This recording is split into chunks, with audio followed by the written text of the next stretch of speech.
I'd been awake since 4 that morning, my hands working the mayonnaise into the eggs while the kitchen was still dark.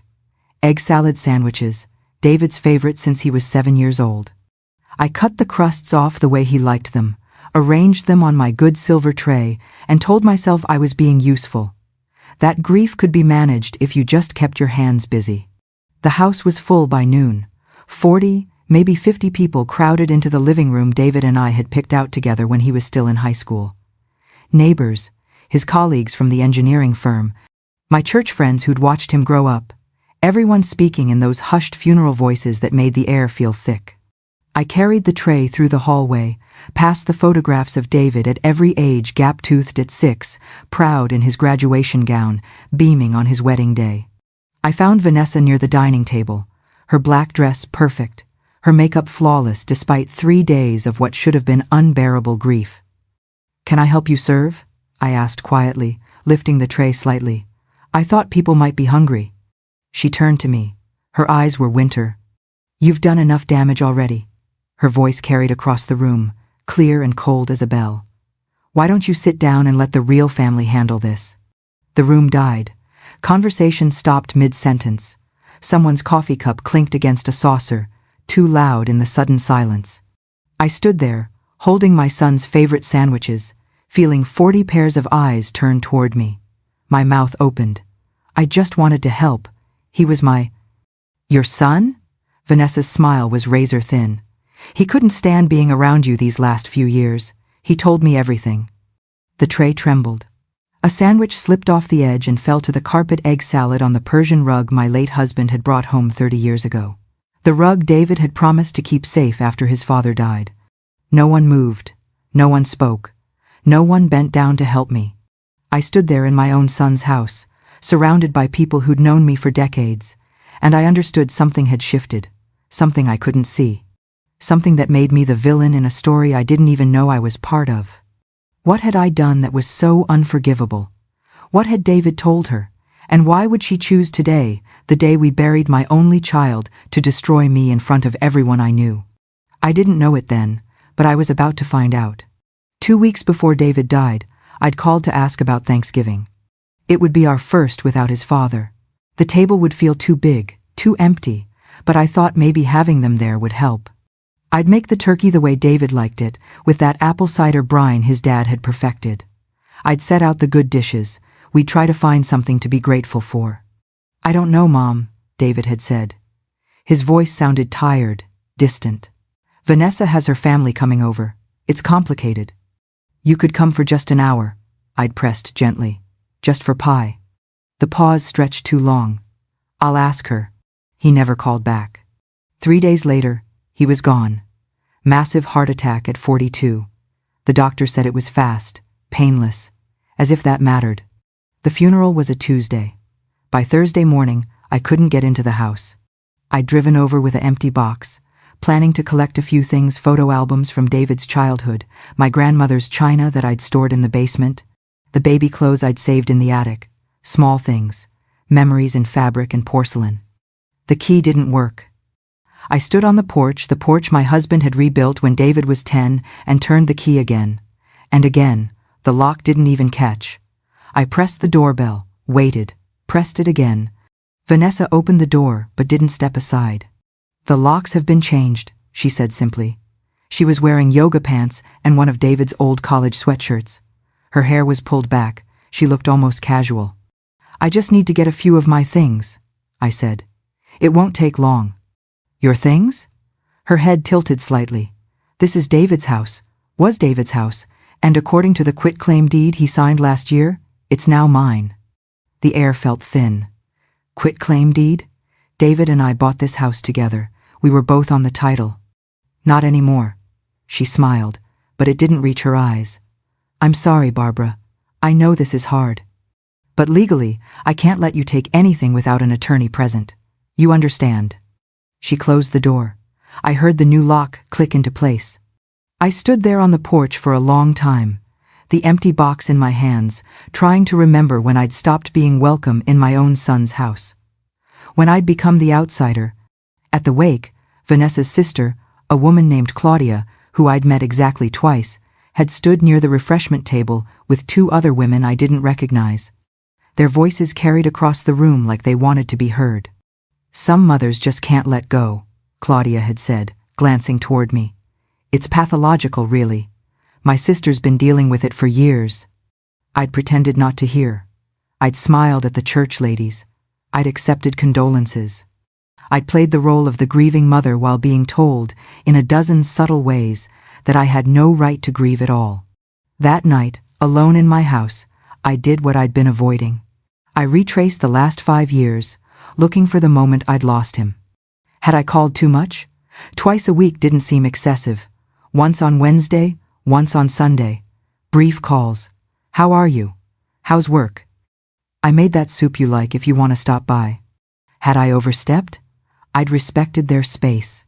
When Vanessa had wanted to redecorate David's childhood room, the room with the blue walls we'd painted together, with the height marks still on the doorframe, I'd said nothing. I'd watched her paint over 15 years of memories, and I'd smiled and said it looked lovely. Had I guilt-tripped him? I'd invited them to dinner, to birthdays, to holidays. But I'd never demanded. I'd never made him feel obligated. Had I? The doubt was worse than the grief. At least grief was clean. This was poison. The terrible possibility that my son had died believing I was someone I wasn't. That he'd spent his last years seeing me as the villain. I couldn't eat, couldn't sleep.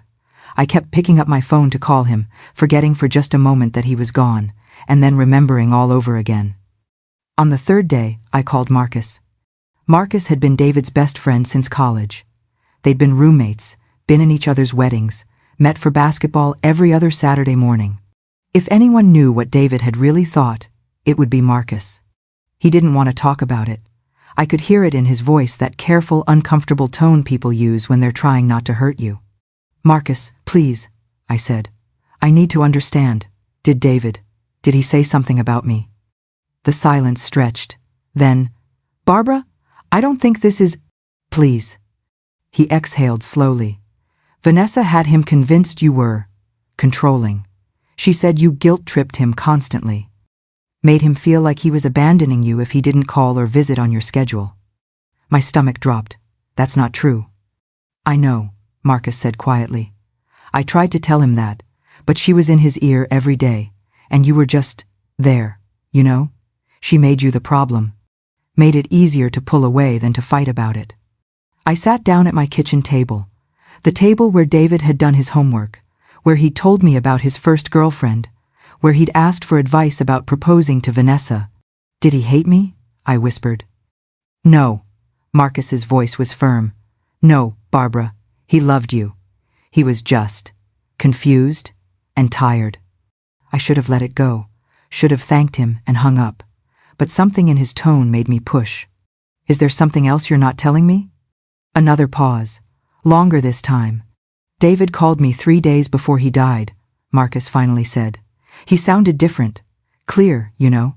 Like he'd made a decision about something. He said he was going to fix everything. That he'd made arrangements to make sure you were taken care of." My breath caught. "Arrangements? What kind of arrangements?" He didn't say. But he seemed relieved. Like he'd been carrying something heavy and finally put it down. Marcus hesitated. "Barbara, I think David knew something about Vanessa, and I think he was trying to protect you from it." The line went quiet. I pressed the phone to my ear, waiting. "There's something else," Marcus said softly. "When I went to the house to help Vanessa with David's things, I saw mail stacked on the hall table. Birthday cards, Christmas cards, all addressed to David in your handwriting. All unopened." My hand went to my mouth. The next morning, I checked my own mailbox. Tucked between bills and grocery circulars was an envelope I recognized. My handwriting. The birthday card I'd sent David last October, returned to sender. But the seal was broken. She'd opened it. "Read my words, I love you. I'm proud of you. Call when you can," and then sent it back. Let me believe my son had rejected me when the truth was he'd never seen it at all. I stood in my driveway, holding that violated envelope, and something inside me shifted. The grief was still there, but underneath it, buried deep, was something harder. David had made arrangements. He'd tried to fix things, and 3 days later, He was dead. What had he known? What had he found? And what was Vanessa so desperate to hide? I couldn't stay still. That's what grief does. It makes you move, makes you busy, makes you believe that if you just keep cleaning, keep sorting, keep your hands occupied, the pain might find somewhere else to land. So, I climbed into my attic on a Wednesday night with a flashlight and 3 empty boxes, determined to organize something I could still control. The attic smelled like dust and old wood. Boxes stacked against the rafters, each one labeled in my husband's careful handwriting. Christmas decorations. Tax records 1998 to 2003. David's schoolwork. That last one stopped me. I pulled it down, the cardboard soft with age, and opened it slowly. Inside were crayon drawings, spelling tests with gold stars, a clay handprint from 2nd grade, and beneath it all, shoved into the corner, was David's old Boy Scout backpack, forest green canvas, frayed at the straps. I lifted it out. It was heavier than it should have been. Inside was a key on a metal ring. The tag read, Secure Space Storage, Unit 247. And beneath it, a folded piece of paper. David's handwriting, rushed and urgent. Mom, if you're reading this, I'm sorry. Open box 3 amperes first. My hands shook so hard I nearly dropped the flashlight. I didn't sleep that night. I sat at my kitchen table with the key in front of me, reading that note over and over until the words blurred. If you're reading this, not when, if. As though he'd known he might not be there to tell me himself. At dawn, I drove to the storage facility on the east side of town. The sky was gray and heavy, threatening snow. The roads were empty. My breath fogged the windshield. Secure Space was one of those industrial complexes, rows of identical orange doors, security cameras on every corner, a keypad at the gate. I punched in the code from the tag. The gate rolled open. Unit 247 was in the back row. I parked and walked up to it, the key cold in my palm. The lock turned smoothly. The door rolled up with a metallic groan. The space was small, 10 by 10, maybe. No windows.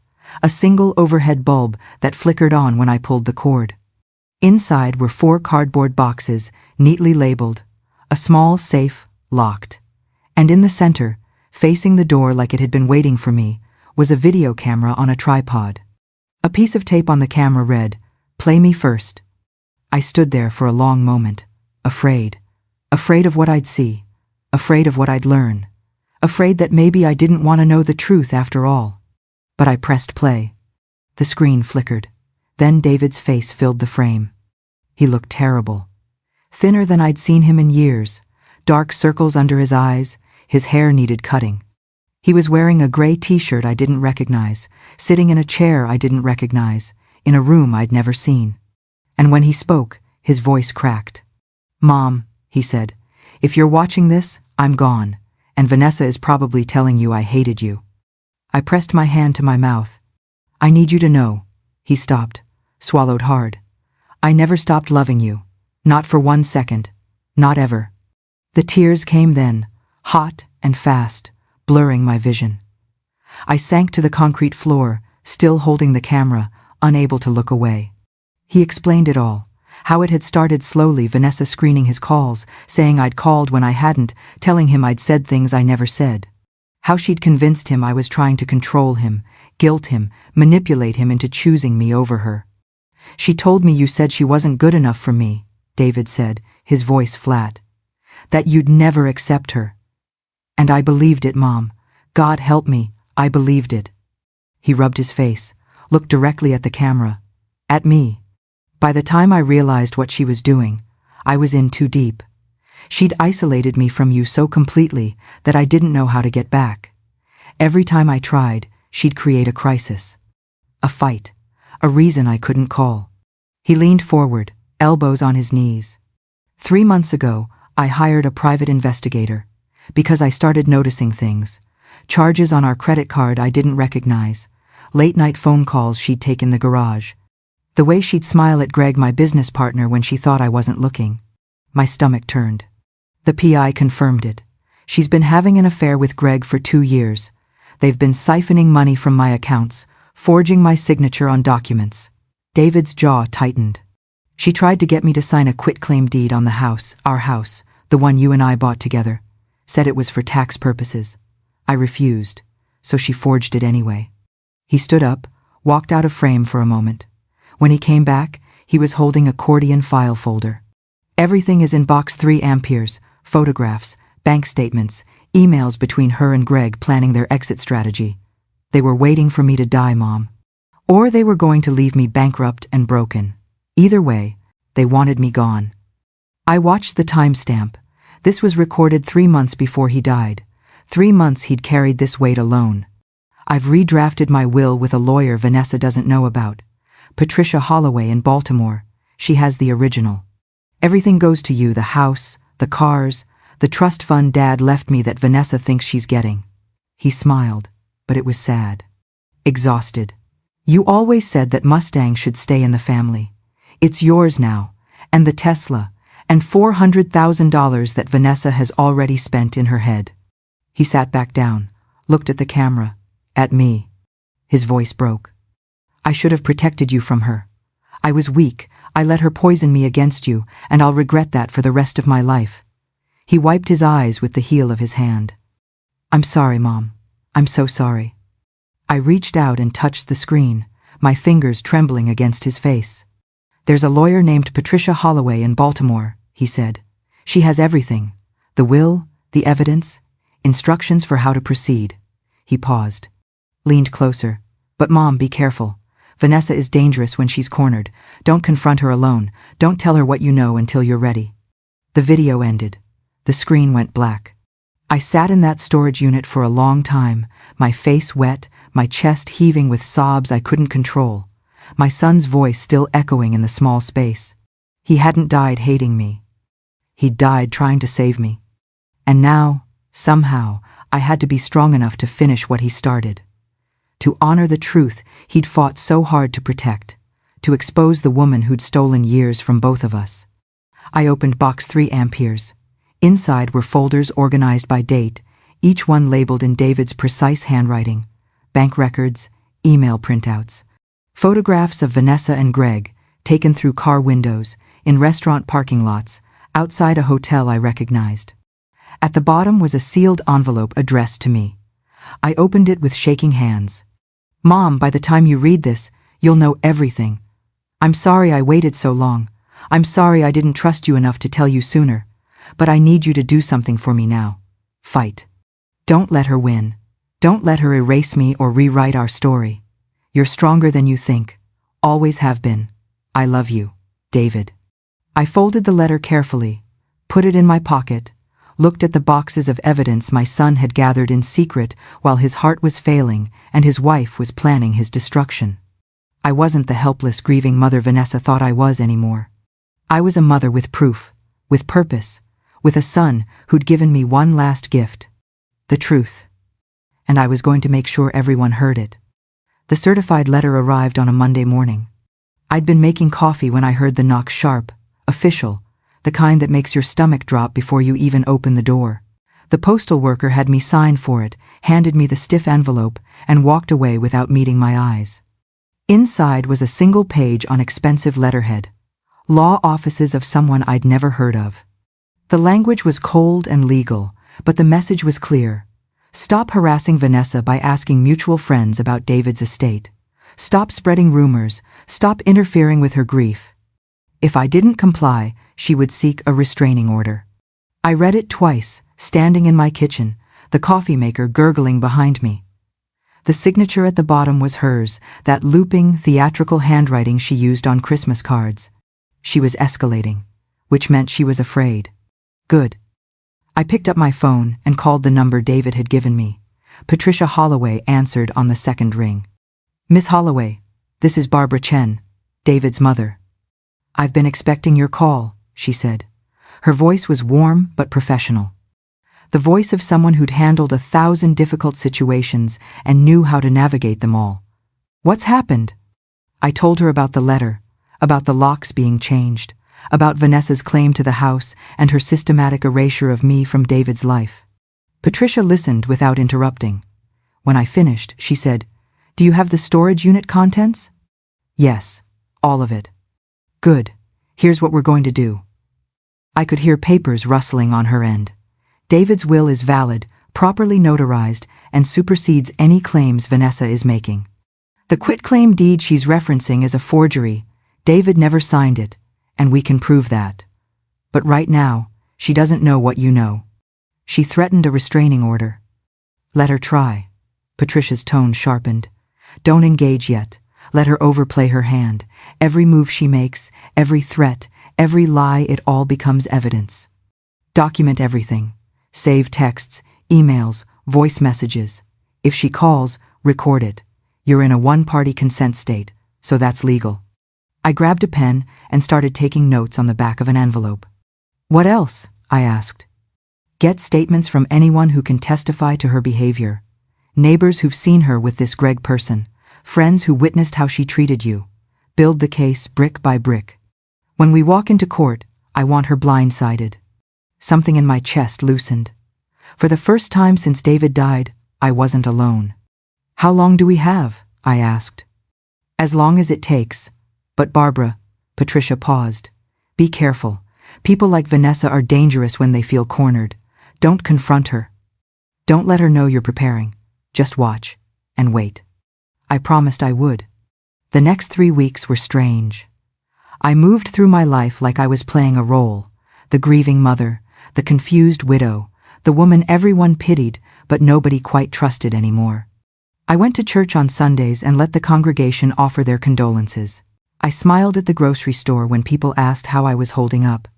I attended my book club and pretended to care about the novel we were discussing. But at night, I became someone else.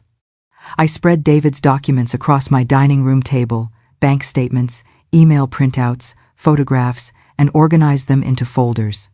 I created a timeline of Vanessa's lies, cross-referencing them with the evidence David had collected. I typed up everything I remembered. The intercepted calls, the returned birthday card, the funeral reception humiliation. I recorded every phone call that came through. Most were mundane telemarketers, church friends, my doctor's office. But twice, Vanessa called. The first time, she was saccharine sweet. Barbara, I've been thinking, she said. I know we got off on the wrong foot. I was overwhelmed, and I said some things I regret. Maybe we could meet for coffee? Talk things through? I kept my voice neutral, calm. I don't think that's a good idea right now, Vanessa. Oh. The warmth drained from her voice like water from a cracked glass. Well, I tried. She hung up. The second call came a week later, at 11 at night. I was in bed, reading David's journals by lamplight, when my phone buzzed. Why are you telling people I'm keeping you from David's things? Vanessa's voice was sharp now. Angry. Mrs. Fletcher from your church called me today, asking if it was true I changed the locks. Who the hell do you think you are? I haven't told anyone anything, I said quietly. Which was true. I hadn't needed to. People talked on their own. You're a liar. Her voice rose. You've always been a liar. David knew it. Everyone knows it. If you keep this up, I swear to God. Good night, Vanessa. I hung up and saved the recording, added it to the folder labeled threats. During the day, I drove to the coffee shop David used to visit. It was a small place on Maple Street, the kind with mismatched furniture and local art on the walls. I'd never been there before, hadn't even known it was his habit until I found the receipts in the storage unit. Every Sunday morning, 10 a.m., for the last 2 years. I ordered what the receipt showed. Black coffee, blueberry scone. The barista was young, maybe 25, with tattoos up both arms and kind eyes. She looked at me curiously as I paid. You're David's mom, she said suddenly. I froze. You knew him? He was a regular, came in every Sunday like clockwork. She handed me my change, her expression softening. We miss him. He was always so nice. Quiet, you know? He'd sit in that corner booth and just breathe, like he was finally allowed to. My throat tightened. Did he ever come with anyone? Nope, always alone. Said it was his only peace. She hesitated. I'm sorry for your loss. He talked about you sometimes. Said you made the best pot roast in the state. I managed to thank her. Managed to carry my coffee and scone to the corner booth and sit where my son had sat every Sunday, while his wife told the world they were at brunch together. The scone sat untouched on the plate. I couldn't eat it, could barely breathe. But I remembered. At night, I read his journals. David had always been a writer. Even as a kid, he'd filled notebooks with stories, observations, sketches of things he'd seen. I'd found 3 journals in the storage unit, hidden beneath the legal documents. His handwriting had grown messier over the years, more rushed, like he was trying to get the words out before they disappeared. One entry, dated 8 months before he died. Mom made pot roast today, came by with a whole Tupperware, said she'd made too much. It smelled like home, like Sunday dinners when Dad was alive, when I'd do homework at the kitchen table and they'd argue about the crossword. Vanessa found it in the fridge and threw it away. Said I was choosing my mother over my wife and that I was emotionally incestuous. I didn't even get to taste it. I wanted to cry. Is it wrong to miss your mother's pot roast? Is it wrong to want one goddamn thing that feels like love without conditions? I pressed the journal to my chest and sobbed. Another entry, dated 3 weeks later. I'm so tired, I don't know who I am anymore. V tells me I'm remembering things wrong, that Mom never called when I said she did, that I'm making up stories to make her look bad. But I know what I remember, don't I? Or am I losing my mind? He'd been drowning, and I hadn't known. I stopped crying after that night. Grief hardened into something colder, sharper, resolve. I opened a new bank account at a different branch and transferred what little savings I had. I moved my jewelry, my wedding ring, my mother's pearls, the watch my husband had given me for our 30th anniversary into a safe deposit box at the credit union. And I installed a security camera above my front door. Because Vanessa had started driving by my house. I'd noticed it the first time by accident. I was up late, couldn't sleep, standing at my kitchen window with a cup of tea when I saw her car drift past slowly, headlights off, just cruising, looking. The second time, I was ready. I watched from my living room as she drove by again, slowing down, staring at my house like she was searching for something. The third time, I called a security company. They installed the camera the next day. A small, discreet unit that recorded motion and sent alerts to my phone. That night, at 1:15 in the morning, my phone buzzed. Motion detected at front door. I opened the app. There was Vanessa, standing on my porch, peering through the front window. Her face was ghostly in the infrared light. She tried the doorknob, tested it, then stepped back and stared directly at the camera. She smiled. Then she left. I saved the footage, added it to the folder labeled harassment. I collected witness statements from my neighbors, Mrs. Patterson across the street, who'd seen Vanessa and a man she didn't recognize embracing in David's driveway 2 months before he died. Mr. Kowalski next door, who'd heard Vanessa screaming at David through open windows last summer. The mailman, who'd noticed that my letters to David had been coming back marked "Return to Sender" for over a year. I documented everything, every lie, every cruelty, every thread of the web she'd woven around my son. And I waited. 3 weeks after the certified letter arrived, Patricia called. "Barbara, we have a problem." I was folding laundry. I set the towel down slowly. "What kind of problem?" "Vanessa just filed a petition with the probate court to be declared David's sole heir. She's claiming he died intestate and that she's the surviving spouse." I closed my eyes. "But she's not. David had a will." "I know, but she doesn't know we have it. And here's the bigger problem. She's also filed a petition claiming you're mentally unfit. Says you've been harassing her, stalking her, spreading malicious lies. She's got 3 people lined up to testify that David feared you and wanted nothing to do with you." My hands clenched into fists. "That's not true." "Of course it's not. But she's building a narrative. If the judge believes her, she gets everything: the house, the cars, the trust, and you get a restraining order that prevents you from ever challenging it." "When is the hearing?" 3 weeks. 3 weeks, 21 days to dismantle a lie that had been years in the making. "Patricia," I said slowly, "what do we do?" There was a pause. Then, "We bury her. We walk into that courtroom with everything David left us, The will, the evidence, the video. We let her perjure herself on the stand. And then, we show the judge exactly who she is. Will it be enough? It'll be more than enough. But Barbara, you need to be ready. This is going to get ugly. She's going to say terrible things about you. About David. Are you prepared for that? I thought about the video. About David's gaunt face, his broken voice. I never stopped loving you. I thought about the journals, the intercepted mail, the Sunday mornings at the coffee shop where my son went to remember what peace felt like. I'm ready, I said. Good. Don't engage with her. Don't respond to anything she sends. Just hold on for 3 more weeks. Can you do that? Yes. One more thing, Patricia said. I want you to write down everything you're feeling, everything she's done to you since David died. We're not just fighting for the estate. We're fighting for your son's memory, for the truth, and I need you strong. After we hung up, I sat at my dining room table and looked at the folders spread in front of me. Evidence, testimony, proof.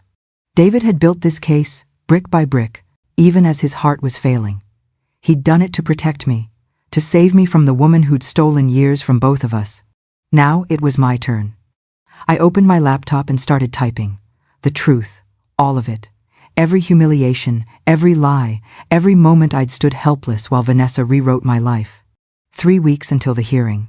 3 weeks until I walked into that courtroom and made sure the world heard my son's voice one last time. 3 weeks until justice. Or ruin. I didn't know which one was waiting, but I knew I'd see it through to the end. She came on a Thursday afternoon, unannounced. I was in my kitchen when the doorbell rang, washing dishes from lunch, my hands soapy and warm.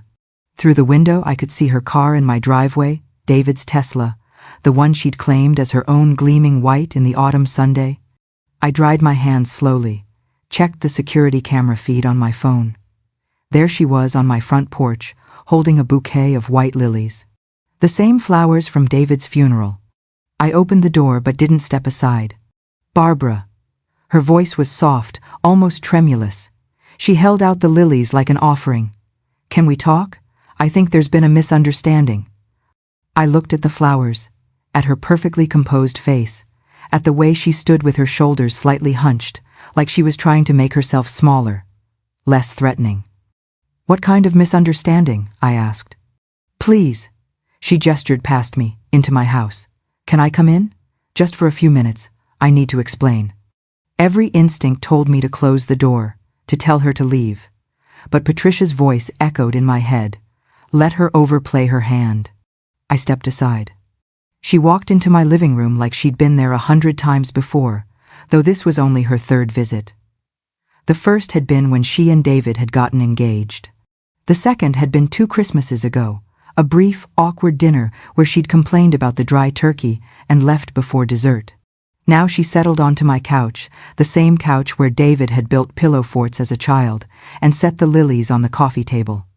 She smoothed her skirt, folded her hands in her lap. I owe you an apology, she said. I sat in the armchair across from her, said nothing. I was overwhelmed, she continued, her voice breaking slightly. Losing David was, I can't even describe it, and I handled things badly. The things I said at the funeral, the way I've treated you. She pressed a tissue to her eyes. I'm so ashamed. I watched her cry, watched the way her shoulders shook, the way she dabbed at her eyes without smudging her mascara. It was a performance, a good one. If I hadn't known what I knew, I might have believed it. I know you're angry with me, she said, and you have every right to be. But Barbara, we're all each other has left now. David wouldn't want us fighting like this. She looked up at me, her eyes red-rimmed and glassy. I want to make this right, she said. I know there are things of David's you'd like to have, personal things, photos, maybe some of his clothes. I was thinking if we could just put all this legal ugliness behind us, maybe we could work something out. I leaned back in my chair. What kind of arrangement? Nothing complicated. She smiled, just a small, hopeful curve of her lips. I know the lawyers are making this messier than it needs to be. All these questions about the estate, about what David wanted. It's exhausting, isn't it? It is, I agreed. So here's what I was thinking. She reached into her purse and pulled out a folded document. This is just a simple affidavit stating that David intended for me to inherit the house and his assets. It's what he told me he wanted, but you know how he was, he never got around to making it official. If you could just sign this, acknowledging that you understand his wishes, then we can settle everything quietly. No court, no drama. She held out the paper. I didn't take it. And in return? I asked. In return, you can have some of his personal belongings. I've already set aside a few boxes, his high school yearbooks, some photos, that kind of thing. I know how much those memories mean to you. Some of his belongings. From the house we'd bought together. The house where David had grown up. The house that should have been mine. I felt rage rising in my throat, hot and bitter. But I kept my face neutral, concerned. I was playing a role too. I appreciate the offer, Vanessa, I said slowly, but this is a big decision. I need time to think about it. Her smile tightened. Just a fraction. Of course, I understand. But Barbara, she leaned forward, her voice dropping. It would be terrible if your friends found out certain things. About how you pressured David to put you on the deed of that house. People might think you were taking advantage of him, exploiting his grief after his father died. The air in the room changed. The mask was slipping. That's not what happened, I said quietly. Isn't it? She tilted her head. David was vulnerable back then. You were lonely. It would be so easy for people to misunderstand. To think you manipulated him into making you co-owner. That you were planning this all along. We stared at each other. The tissue was still in her hand, forgotten now. I'm not signing anything without reading it carefully, I said, and consulting with my own lawyer. Her eyes went cold, flat, like someone had flipped a switch. You have 48 hours, she said. After that, my lawyer will make things very difficult for you. We'll subpoena your bank records, your medical records. We'll interview everyone you know, and we'll make sure the whole town understands exactly what kind of person you are. I smiled. It was the hardest thing I'd ever done, forcing my lips to curve upward while my heart hammered against my ribs. I'm sure he will, I said. She stood abruptly, smoothed her skirt again, picked up her purse. Think carefully, Barbara, she said. This is the easy way. You don't want to see the hard way. I walked her to the door. She paused on the threshold, looking back at me with something like pity in her eyes. David loved me, she said. At the end, I was the one he wanted, not you. I know that must be hard to accept, but it's the truth. I closed the door in her face. My hands were shaking. I pressed my back against the door and forced myself to breathe. In, out, in, out. I'd done it. I'd kept my composure. I hadn't screamed or cried or grabbed her by her perfect hair and thrown her out of my house. But God, I'd wanted to. I walked back to the living room. The lilies were still on the coffee table, their sickly sweet smell filling the room. I picked them up, carried them to the trash, and dumped them in. Petals scattered across the garbage. That's when I noticed it. The framed photo on the side table, David as a toddler, maybe 2 years old, sitting in a pile of autumn leaves and laughing, was face down on the floor. The glass was shattered, glittering fragments spread across the hardwood. I knelt down carefully and picked up the frame. The photo itself was undamaged, but the frame, the one my husband had made in his workshop, sanding and staining the wood by hand, was cracked down the middle. She'd knocked it over. On purpose. I was sure of it. I cradled the broken frame in my hands and felt something inside me harden even further. This wasn't just about money. It wasn't just about the house or the cars or the inheritance. Vanessa wanted to erase me, to destroy not just my present, but my past. Every memory, every connection, every piece of proof that I'd been David's mother first. I set the frame down gently and pulled out my phone, opened the security camera app, rewound the footage to when Vanessa had entered the living room. There. She'd walked past the side table, her purse swinging slightly. And as she'd passed, she'd bumped the table just hard enough to knock the photo over. She'd glanced down at it, smiled to herself, and kept walking. Calculated, deliberate, cruel. I saved the footage, added it to the folder. That evening, my phone rang. Marcus. Barbara, we need to talk. His voice was tight, anxious. What's wrong? Vanessa came to see me today, At work, he stopped.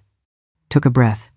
She asked me to testify at the probate hearing, said she needed people who could speak to David's relationship with you.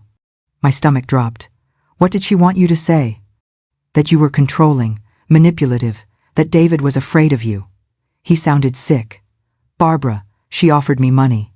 $5,000 to sign a statement saying I'd witnessed you verbally abusing David, that I'd heard him say he wanted nothing to do with you. Marcus. I said no, obviously. I told her to leave, but she just smiled and said other people wouldn't be so principled.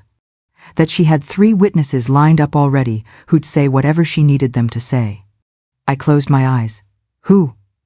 I don't know, but Barbara, she's not trying to win the inheritance. She's trying to destroy you, your reputation, your relationships, your memory of David. She wants you erased. I thought about the broken frame, the knocked-over photo, the lilies in the trash. I know, I said quietly. What are you going to do? I looked at the folders spread across my dining room table. The evidence, the video, the will, everything David had left me to fight back with. I'm going to let her think she's winning, I said, and then I'm going to make sure she never wins anything again. After we hung up, I sat in the growing darkness of my living room. I didn't turn on the lights. I just sat there, thinking about Vanessa's cold eyes and her calculated smile and the way she'd looked at the broken photo like it was exactly what she'd wanted. She thought I was weak, broken, easy to intimidate. She thought I'd sign her affidavit and disappear quietly. She thought she'd already won. In 2.5 weeks, she'd learn how wrong she was. But until then, I had to be patient, careful. I had to let her believe the lie she'd built around herself, that she was smarter, stronger, more deserving. I had to let her keep talking, keep threatening, keep building her case with lies and forgeries and bought testimony. Because the higher she climbed, the farther she'd fall. And I'd be there to watch every second of it. I picked up the broken frame and carried it to my bedroom, set it on my nightstand next to David's letter. The photo smiled up at me, my son at 2 years old, before Vanessa, before grief, before any of this. I'm going to finish this, I whispered to the photo. I promise. In the darkness, my phone buzzed. A text from an unknown number. You're making a mistake. Sign the affidavit or everyone will know what you really are. I stared at the message. Then I screenshotted it, saved it to my evidence folder, and blocked the number. Let her threaten. Let her scheme. Let her build her tower of lies as high as she wanted. Because in 2.5 weeks, I was going to bring the whole thing crashing down. And this time, I wouldn't have to lift a finger. The truth would do it for me.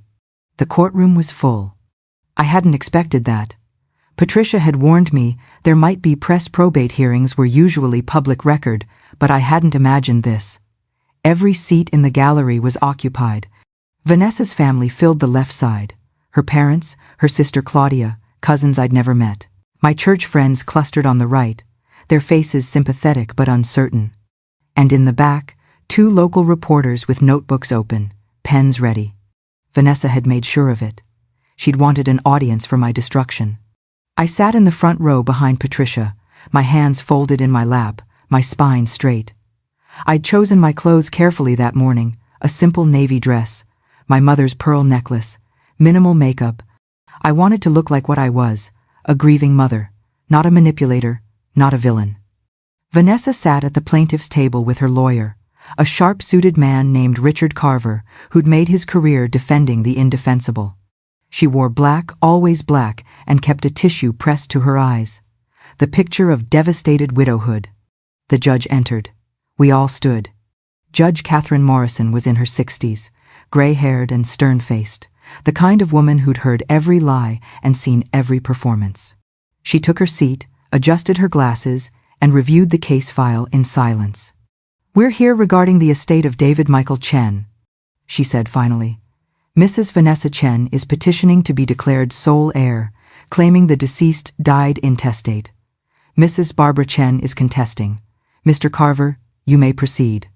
Richard Carver stood, buttoned his jacket, smiled at the judge like they were old friends. Your Honor, this is a straightforward case. David Chen died without a valid will. Under state law, his wife Mrs. Vanessa Chen is entitled to his entire estate. The only complication is that the deceased's mother, Mrs. Barbara Chen, has made several concerning claims suggesting she believes she's entitled to assets that rightfully belong to my client. He gestured toward me like I was evidence of something unfortunate. We'll demonstrate today that Mrs. Barbara Chen engaged in a pattern of manipulation and control over her son, that she coerced him into adding her name to the deed of a house he purchased, and that David Chen, in the months before his death, lived in fear of his mother's interference in his marriage. Patricia's hand found mine under the table, squeezed once. Stay calm. Carver called his first witness, Vanessa. She took the stand like she was walking to a funeral, slow, dignified, heartbroken. She placed her hand on the Bible and swore to tell the truth. Then she sat and dabbed at her eyes with that tissue. Mrs. Chen, Carver began gently, can you describe your relationship with your mother-in-law? Vanessa's voice was soft, wounded. I tried so hard with Barbara, I really did. But from the moment David and I got engaged, she made it clear I wasn't good enough. She'd call him constantly, show up unannounced, guilt him into choosing between us. Can you give an example? Last Thanksgiving, Vanessa's voice broke. David wanted to spend it with my family. It was our first holiday as a married couple. But Barbara called him crying, saying she'd be all alone, that he was abandoning her. David felt so guilty he couldn't even enjoy dinner. He barely spoke the whole day. I sat perfectly still. That wasn't what happened. I'd invited them. David had declined. I'd spent Thanksgiving alone, watching old movies and trying not to cry. But in Vanessa's version, I was the villain, the manipulator, the mother who couldn't let go. Did David ever express fear of his mother? Carver asked. Yes.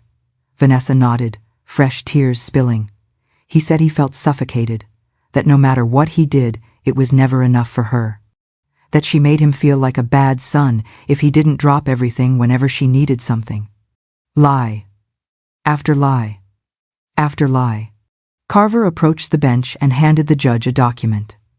Your Honor, I'd like to submit Exhibit A, a letter written by David Chen 3 months before his death. Patricia stiffened beside me. The judge took the letter. Read it silently. Her expression didn't change. This letter, Carver continued, was found among David's personal effects. In it, he explicitly states that his mother coerced him into adding her name to the house deed, that he felt pressured and manipulated, and that he wanted Vanessa to be free of his mother's control after his death. He read aloud, Mom has always made me feel guilty for living my own life. I put her on the deed because she threatened to cut me off emotionally if I didn't. But the house should be Vanessa's. She's my real family now. I need Mom to let me go. The words hung in the air like poison. I felt every eye in the courtroom turn toward me, judging, wondering, believing. Patricia's hand squeezed mine again, harder this time. Carver called 2 more witnesses, a neighbor who claimed to have heard me berating David in my driveway 6 months ago, a friend of Vanessa's who said David had confided that he was afraid of me. Then he called Greg. Greg Anderson, David's business partner, Vanessa's lover. He took the stand in an expensive suit, his hair perfectly styled, his expression somber. He looked like someone who'd never told a lie in his life. Mr. Anderson, Carver said, how long did you know David Chen? 8 years. We were partners at the firm.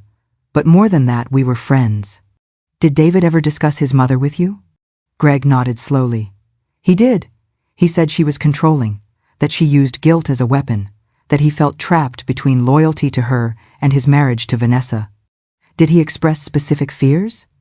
Yes. He was worried she'd try to claim his assets after he died, that she'd use their emotional history to manipulate the situation. Greg looked directly at me. He wanted Vanessa protected from that. I stared back at him.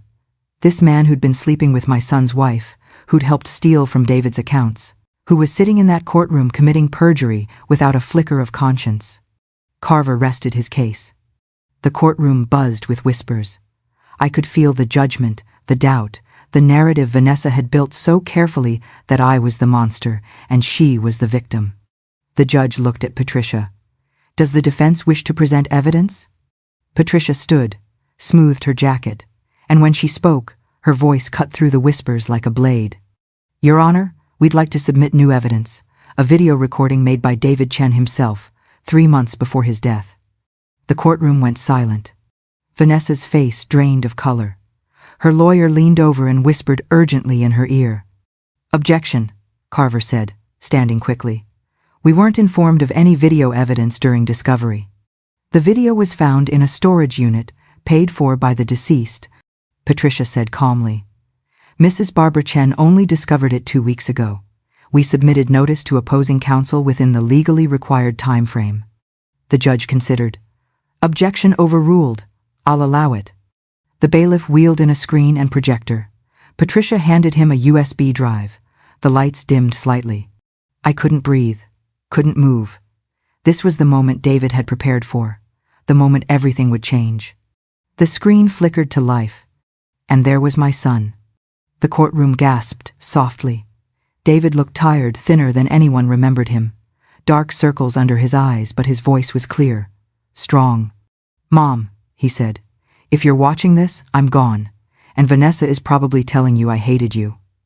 Vanessa made a small sound, almost a whimper. I need you to know I never stopped loving you, not for 1 second. I pressed my hand to my mouth. Tears blurred my vision. David leaned forward on the video. 3 months ago, I hired a private investigator because I started noticing things. Money missing from accounts, Vanessa taking phone calls she wouldn't explain. The way she looked at Greg when she thought I wasn't watching. He held up a piece of paper. Even from the back row, I could see the handwriting. The same letter Carver had just presented as evidence. My wife will probably use this, David said. I found it in her desk drawer last week. It's supposed to be from me. But I didn't write it. She did. Vanessa gasped audibly. Carver's face went white. She forged my signature, David continued. Just like she forged the quitclaim deed on the house. Just like she's been forging my signature on credit card applications and loan documents for the last year. He set the letter down and looked directly into the camera. At all of us. The private investigator confirmed what I already knew. Vanessa has been having an affair with Greg Anderson for 2 years. They've been siphoning money from my accounts, planning their future together, waiting for me to either die or be bled dry financially. Vanessa stood abruptly. This is a lie. This is... Mrs. Chen, sit down, Judge Morrison said sharply. David kept talking. I've documented everything. The affair, the forged signatures, the financial theft. It's all in box 3 amperes at the storage unit. Bank statements, emails, photographs of Vanessa and Greg together. He paused. His expression softened. Mom, I'm sorry I let her poison me against you. I'm sorry I believed her lies. I'm sorry I wasn't strong enough to see through it until it was almost too late. His voice cracked. I should have protected you from her. I was weak, but I'm trying to fix it now. He straightened his shoulders, looked directly at the camera. I've drafted a new will with a lawyer Vanessa doesn't know about. Patricia Holloway in Baltimore. Everything goes to my mother, the house we bought together, the cars, the trust fund my father left me. Because you're the only person who ever loved me unconditionally. His expression hardened. Vanessa, if you're watching this, I know what you did. I know about Greg. I know about the money. I know you forged that letter and planned to use it against my mother. He leaned closer to the camera. And now everyone else knows too. The video ended. The screen went black. For a moment, no one moved, no one breathed. The silence was absolute. Then, Vanessa bolted. She stood up so fast her chair tipped over and ran for the exit, her heels clicking frantically on the marble floor. Greg followed, pushing past reporters, his face twisted with panic. The gallery erupted. Vanessa's family sat frozen, their faces shocked. My church friends started whispering. The reporters scribbled furiously in their notebooks. Judge Morrison banged her gavel. Order! Order! The room quieted. Mr. Carver, the judge said, her voice ice-cold. Do you have anything to say? Carver stood slowly. For the first time since the hearing began, he looked uncertain. Your Honor, we were not aware of this video, my client assured me. Your client appears to have lied to you, Judge Morrison said. And if that letter you submitted was forged, As the deceased claims, you may want to reconsider your representation. She turned to Patricia. Miss Holloway, I assume you have the original will? Yes, Your Honor, along with all supporting documentation. Submit it to my chambers. We'll reconvene in 1 hour. Judge Morrison stood. And someone find Mrs. Vanessa Chen. She and I need to have a conversation about perjury. The bailiff hurried out. I sat in my seat, trembling, as the courtroom emptied around me. Patricia crouched beside me. You did it, she said softly. It's over. But I couldn't speak, could barely breathe. All I could see was David's face on that screen, his tired eyes, his broken voice, his final gift to me. The truth. Marcus appeared in the gallery, came over and squeezed my shoulder. I'm proud of you, he said. Claudia, Vanessa's sister, approached slowly, her face pale. I'm sorry, she whispered. We didn't know, we thought. She shook her head. I'm so sorry. One by one, people came to me, apologized, offered support, said they'd never believed Vanessa's lies. But I knew better. They had believed. Until the video, they'd believed every word. Still, they knew now. Everyone knew. David's voice would be the last word on his own life. Not Vanessa's lies, not her carefully constructed story. The truth. And that was all I'd ever wanted. Claudia found me in the courthouse hallway. I was sitting on a bench outside the judge's chambers, waiting for Patricia to finish the paperwork. My hands were still shaking. I couldn't seem to make them stop. Barbara. I looked up. Vanessa's sister stood in front of me, her face blotchy and red. She'd been crying. Her mascara had run in dark streaks down her cheeks. Can I talk to you? She asked. Please, just for a minute. I didn't have the energy to say no. I just nodded. She sat down beside me, keeping a careful distance between us. For a long moment, she just stared at her hands. We had no idea, she said finally. Her voice was hoarse. She told us you were the problem, that you were controlling David, trying to steal his money, manipulating him. She looked at me, and her eyes were full of something that might have been shame. We believed her. I didn't know what to say. What was there to say? My parents believed her. I believed her. We all did. Claudia wiped her face with the back of her hand. She's my sister. I thought I knew her. But that video, her voice broke. That wasn't the sister I thought I had. No, I said quietly. It wasn't. I'm sorry. She stood up slowly. I know that doesn't fix anything, but I'm sorry. She walked away before I could respond. Not that I would have known what to say anyway. By the next morning, it had started. Vanessa's mother called first. Her voice was tight with anger, not at me, I realized. At her daughter. I need you to know we had no part in this, she said.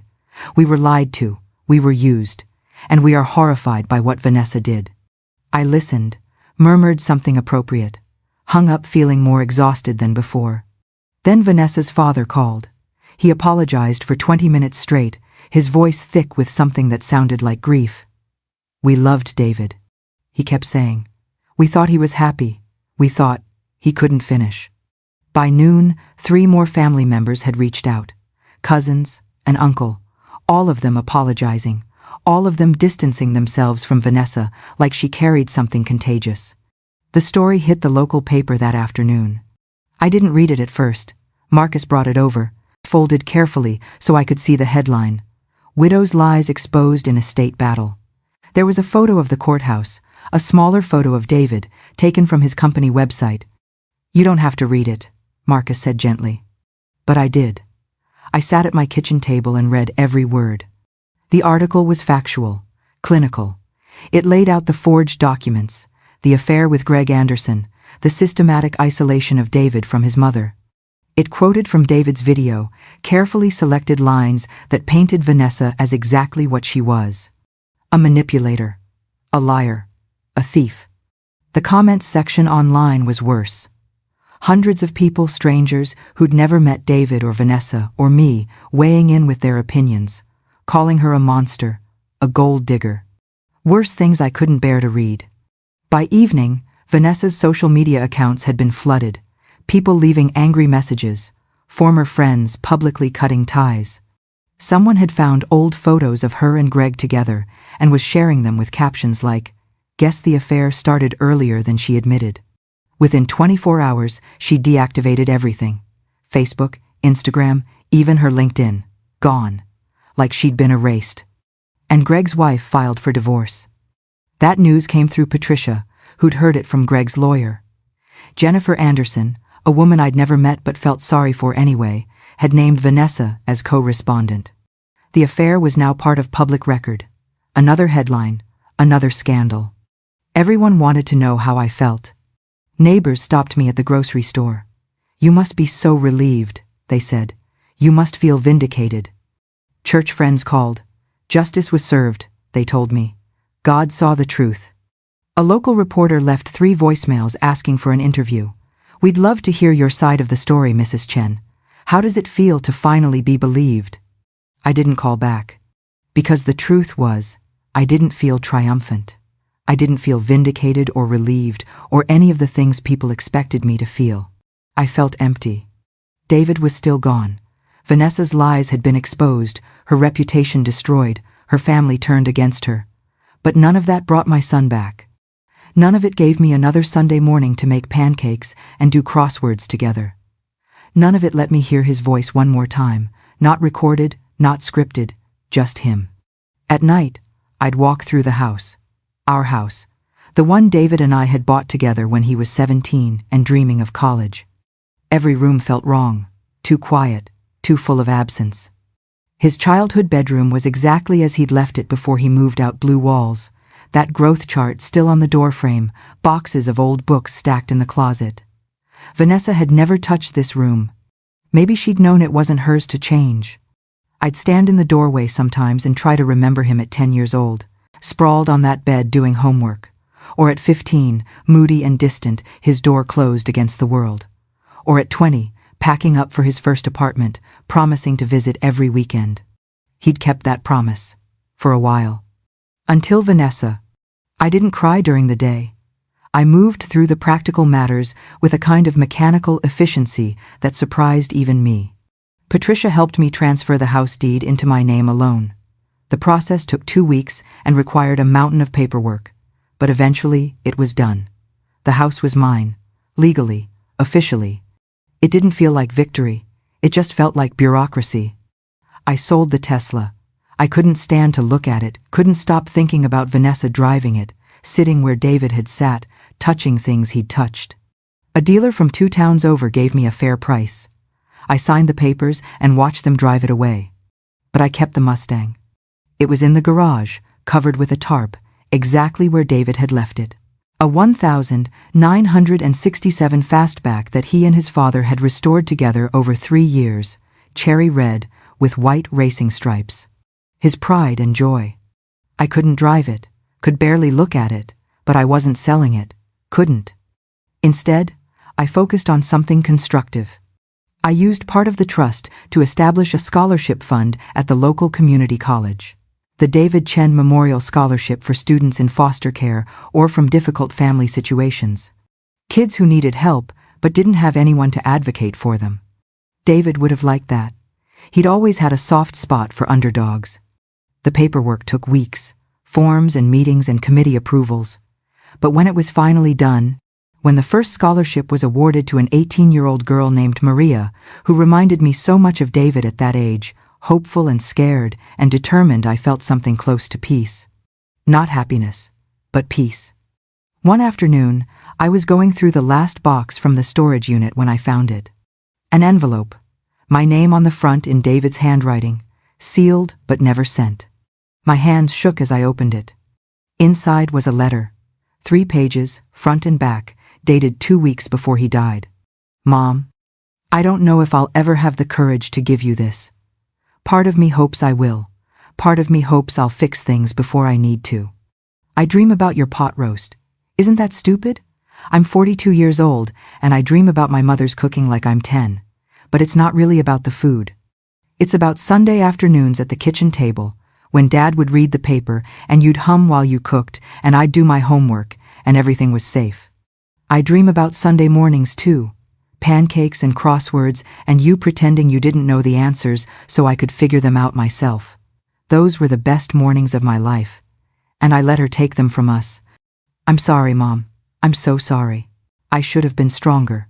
I should have seen through her lies sooner. I should have protected you instead of pushing you away. But I'm going to fix it, I promise. I'm documenting everything. I'm making arrangements. And when this is over, you'll be safe. You'll have what's yours. And everyone will know the truth. I love you. I never stopped. Not for 1 second. David. I read it 3 times. Then I held it to my chest and sobbed so hard I couldn't breathe. For everything I'd lost. For everything he'd lost. For the years stolen from us that we'd never get back. I cried until I had nothing left. 2 weeks after the trial, at midnight, my phone buzzed with emotion alert. I was in bed, not sleeping, when it happened. I grabbed my phone and opened the security camera app. Vanessa was on my porch. She was pounding on the door with both fists, screaming words I couldn't quite make out through the camera's audio. Her hair was wild, her clothes disheveled. She looked like she hadn't slept in days. "You took everything from me," she screamed. "Everything! The house, the money, my family, my life. You took it all." She pounded harder. The door rattled in its frame. I sat up in bed, my heart racing. Part of me was afraid. Most of me just felt numb. "I have nothing!" Vanessa screamed. "Greg left. My parents won't talk to me. I have nothing, and it's all because of you." She collapsed, just dropped to her knees on my porch and sobbed, her hands pressed to her face. Through the camera, I watched her cry, watched her break down completely, and I felt nothing. Not satisfaction, not pity, not even anger anymore. Just exhaustion. I picked up my phone and called 911. "This is Barbara Chen at 428 Maple Street. My son's widow is on my property. She's been issued a restraining order and she's violating it. Please send someone." The dispatcher kept me on the line until the police arrived. I watched on the camera as 2 officers approached Vanessa. She didn't resist. Just let them help her to her feet, her face streaked with tears and mascara. They walked her to the patrol car. 1 officer came to my door. I answered it, wrapped in my robe, my phone still in my hand. "Are you all right, ma'am?" he asked. "I'm fine. I just want her to leave me alone. We're issuing a formal no-contact order. If she comes near you or your property again, she'll be arrested. Do you understand?" I understood. They drove away with Vanessa in the back seat. I watched the taillights disappear down the street. Then I locked the door, set the alarm, went back to bed. But I didn't sleep. I just lay in the darkness, thinking about David's letter, about the pot roast and the pancakes and the Sunday mornings we'd never get back. Vanessa had lost everything, her husband, her reputation, her family, her future. And I'd won everything, the house, the money, the truth. But we'd both lost the same thing in the end. David. And no amount of justice or revenge or public vindication could bring him back. That was the only truth that mattered now. 6 months after the trial, Patricia called with an unusual request. "Vanessa's lawyer contacted me," she said. "She wants to meet with you, alone. She says she wants to apologize and ask for closure." I was in my kitchen, halfway through making a pot of soup. I set down the wooden spoon and stared out the window at the backyard where David used to play as a child. "Why would I agree to that?" I asked. "You wouldn't have to. You don't owe her anything, Barbara." "But," Patricia paused, "sometimes closure helps, for both parties. If you want to do it, I'd recommend a public place, neutral ground." I thought about it for a long time after we hung up. Thought about what David would want, what I needed. The next day, I called Patricia back. "Tell her yes," I said, "but I choose the location." We met at Riverside Park, on a bench near the trailhead where David and I used to hike when he was young. It was a Saturday morning in early spring, the kind of day when the air smells like new grass and possibility. I arrived first, sat on the bench and watched families walk past parents with toddlers, couples with dogs, teenagers on bikes. Life moving forward the way it always does, whether you're ready or not. Vanessa appeared at 10 o'clock exactly. I almost didn't recognize her. She'd lost weight, A lot of it. Her clothes hung loose on her frame, and her face was gaunt, older somehow. The perfect makeup was gone. Her hair was pulled back in a simple ponytail. She wore jeans and a plain sweater and looked nothing like the polished woman who'd stood in my living room 6 months ago, threatening me. She looked hollow. She sat down on the opposite end of the bench, keeping distance between us. For a long moment, neither of us spoke. "Thank you for coming," she said finally. Her voice was quiet, flat. I didn't respond, just waited. "I didn't come here to beg," she continued, "or to ask for forgiveness. I know I don't deserve that. She stopped. Swallowed hard. "I need to understand something." "What?" She turned to look at me. Her eyes were red-rimmed and tired. "Why did you let me destroy myself? You had the video the whole time. You could have stopped me before the trial. You could have shown it to me privately, warned me, given me a chance to." She shook her head. "But you didn't.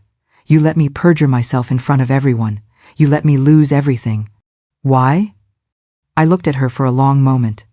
At this woman who'd stolen years from my son, who'd isolated him, manipulated him, forged documents in his name, who'd stood in a courtroom and lied about him, about me, about everything.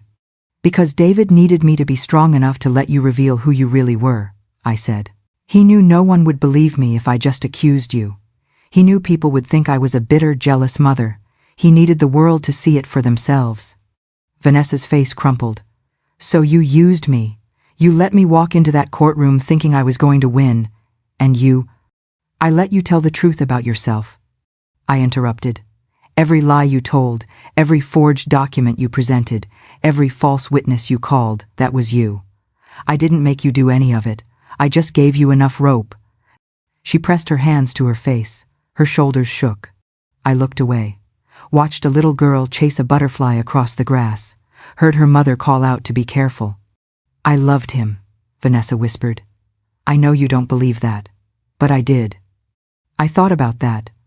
Thought about the Sunday mornings David spent alone at the coffee shop, the intercepted calls, the thrown-away pot roast, the years of isolation. "Maybe you did," I said. "In your own way. But love isn't just a feeling, Vanessa. It's a choice. Every day, every moment. And you chose control over connection. You chose yourself over him, every single time." She didn't respond, just sat there crying silently. Looking at her, I didn't feel the anger I'd expected. I didn't feel satisfaction or triumph or vindication. I felt pity. She'd lost everything. Her husband, her reputation. Her family had cut her off completely. Claudia had told me they wouldn't speak to her, wouldn't help her financially, wouldn't even acknowledge her existence. Greg had fled town the week after the trial, moved to Arizona, married someone else within 4 months. Vanessa was alone, truly alone, and unlike me, she had no one to blame but herself. But I also felt something else, something lighter. Freedom. David's truth had been told, my name had been cleared, the lies had been exposed, and I could finally grieve my son properly. Not as the monster Vanessa had painted me as, but as his mother, the woman who'd loved him from his first breath to his last. I stood up. Vanessa grabbed my arm. Her fingers were cold, desperate. "Please," she said, "just tell me one thing. Did he ever love me? At all?" I looked down at her hollow eyes and her desperate grip and the ruins of the life she'd built on lies. "I think he wanted to," I said, "but you never gave him the chance. You were too busy trying to control who he was to let him actually be himself." I pulled my arm free gently, started walking toward the parking lot. "Barbara." I didn't turn around, didn't look back. Behind me, I heard her crying, but I kept walking. At the trailhead, I stopped. Someone had placed a memorial bench there years ago, a simple wooden structure with a plaque that read, "In loving memory of all the sons and daughters who found their way home." I reached into my pocket and pulled out a smooth river stone, set it carefully on the bench's armrest. For David. For the boy who'd hiked this trail with me every Sunday morning, chattering about school and friends and dreams. For the man who'd found his way back, even if it was too late. Then, I walked to my car and drove home. Over the next few months, I rebuilt my life piece by piece. I kept the Mustang, had it restored professionally, exactly the way David and his father had envisioned it. Cherry red with white racing stripes, the engine purring like a contented cat. I didn't drive it much, just on Sundays, short trips to the coffee shop or the park. But every time I sat behind that wheel, I felt them both with me. The scholarship fund grew. The David Chen Memorial Scholarship awarded its first 3 recipients that fall young people from difficult circumstances who needed someone to believe in them. At the ceremony, I shook their hands and saw David in each of them. That hope, that determination, that possibility. And I started hosting Sunday brunches again. Marcus came every week, reliable as sunrise. Brought his wife and their 5-year-old daughter, Emma. David's old friends from college started showing up, people I hadn't seen in years, who'd reached out after the trial to apologize for believing Vanessa's lies. Neighbors who'd stood by me. My church friends who'd never doubted. My house was full of laughter again, full of coffee and conversation and the smell of pancakes on Sunday mornings. It felt like coming back to life. One Sunday in October, Emma asked to see pictures of David. We'd just finished eating. The adults were lingering over coffee while Emma explored the living room, picking up photo frames and examining them with the intense curiosity of small children. "Who's this?" she asked, holding up my favorite picture, David at 7, standing on a stool in the kitchen, covered head to toe in flour, grinning at the camera. "That's Mr. David," I said, sitting down beside her. "He was helping me bake cookies." "He's messy," Emma said, giggling. He was, and it was perfect. She studied the photo for a long moment. "He looks happy." Something in my chest loosened. "He was," I said. "And you know what? So am I." Emma smiled and carefully set the photo back on the shelf. That night, after everyone had gone home, I stood in my bedroom and opened my jewelry box. Inside, nestled between my wedding ring and my mother's pearls, was a USB drive. David's video. And beside it, carefully folded, was the first drawing he'd ever made me, stick figures holding hands, labeled in crooked letters, Mommy, Daddy, me. I picked up the USB drive, held it in my palm. I didn't need to watch the video anymore. I'd carried his truth forward. I'd honored his love. I'd finished what he'd started. And in doing so, I'd reclaimed my own life, the one Vanessa had tried to steal, the one David had fought so hard to protect. I put the drive back in the jewelry box, closed it gently. Vanessa had wanted to erase me, to erase David's love for me, to erase our history, to erase every moment we'd shared. But she'd failed. Because I was still here, still standing, still living, still loving my son, even though he was gone. And that, I realized, was the greatest revenge of all. Not destruction, not punishment, not watching her lose everything, though that had happened anyway. No. The greatest revenge was simply refusing to be erased, refusing to let her lies become the truth, refusing to let her narrative replace mine, refusing to disappear quietly into the story she'd tried to write. I'd stood up. I'd fought back. Not with anger or cruelty, but with truth. And truth, it turned out, was the strongest weapon I could have chosen. I walked to my window and looked out at the street, at the houses full of families, at the trees turning gold and red with autumn, at the world that had kept turning even when mine had stopped. Somewhere out there, Vanessa was living with the consequences of her choices, alone, broken, haunted by the lies that had finally caught up with her. I didn't take pleasure in that, but I didn't feel guilty about it either. She'd made her choices, and so had I. I'd chosen truth over revenge, peace over bitterness, life over grief. And in the end, that had been enough. I thought of David's last words on that video, the ones I'd memorized, the ones that played in my head on the hardest days. "You're stronger than you think, always have been." He'd been right. I'd been strong enough to wait, strong enough to let Vanessa reveal herself, strong enough to stand in that courtroom and hear her lies without breaking, strong enough to walk away from her in the park without looking back, strong enough to survive losing him, strong enough to keep living anyway. I touched the window glass, cool against my palm. "I did it," I whispered into the quiet. "I kept my promise. I told your truth. And I'm okay now. I'm going to be okay." Outside, a car drove past. Someone's dog barked. Life continued, ordinary and extraordinary all at once.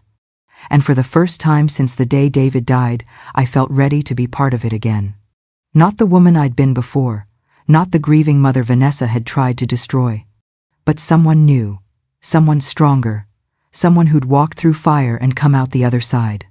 I left the window and went downstairs to the kitchen, made myself a cup of tea, sat at the table where David had done his homework and told me about his first crush and asked me how to propose to the woman who would eventually try to erase us both. The house was quiet, but it wasn't empty. It was full of memories, full of love, full of a future I was finally ready to claim. I picked up my phone and scrolled through my contacts, paused on Marcus's name. "Thank you for never giving up on us," I typed. "Sunday brunch next week? I'm thinking of making David's favorite pancakes." The response came back almost immediately. "We'll be there. Emma's already asking when she can see you again." I smiled, set down the phone, finished my tea. Tomorrow, I'd wake up and it would be another day without my son. Another day of missing him, of wishing I could hear his voice one more time, of carrying the weight of his absence. But it would also be a day of pancakes and laughter and a little girl who thought David looked happy. A day of living, of choosing joy when I could find it, of honoring David by refusing to let grief destroy what was left. That was enough. It had to be. And somehow, impossibly, it was.